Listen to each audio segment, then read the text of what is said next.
கும்பராசிக்கு 2026 வந்து நிறையா பேர் குழந்தையே கிடைக்கல, எனக்கு குழந்தை லேட்டாக இருக்குது அப்படின்னா, இந்த கும்பராசிக்காரங்களுக்கு குழந்தை கிடைக்க வேண்டிய ஆண்டு காலம்.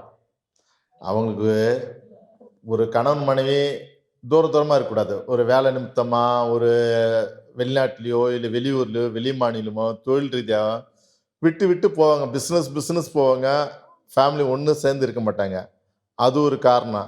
அதே மாரியே இந்த நேரத்தில ட்ரீட்மெண்ட் பண்ணாலும், டக்குன்னு அவங்க சேர்ந்திருந்தாலும் குழந்தை கிடைச்சிரும், ட்ரீட்மெண்ட் பார்த்தாலும் குழந்தை கிடைச்சிரும். அரிமான ஆண்டுகள் குழந்தை கிடைக்கிறது பெஸ்ட்டான ஆண்டுகாலம். வேணா பொருளாதாரத்தில வந்து ஒரு அதே மாரி அந்த வெளிநாடு போணும், வெளிய படிக்க போணும், அது பெஸ்ட்டு. இவங்க வந்து இந்த நிகழ்ச்சி இருக்குது. இந்த கோவில் சார்ந்த விஷயமா இருந்தாலும் சரி, நான் முன்ன சொன்ன மாரியே ஒரு பொது நிகழ்ச்சியா இருந்தாலும், சேஃப்டியா போணும், சேஃப்டியா இருக்கணும்.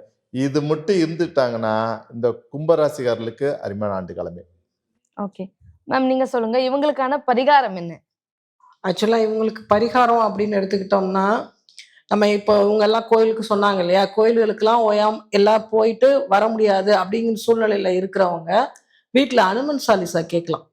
அனுமன் சாலிசா கேட்டோம்னா, அந்த பிரச்சனைகள் அத கேட்க வீட்ல ஒலிச்சுக்கிட்டே இருக்க, வீட்லயும் வந்துட்டு பிரச்சனைகள் வந்துகிட்டே தானே இருக்கும். இப்ப 7:30 சனி நடக்குதுன்னா, யாரும் சும்மா இருக்கிறது இல்ல. 2ல சனி வேற. வாக்குல சனின்னு சொல்லுவாங்க.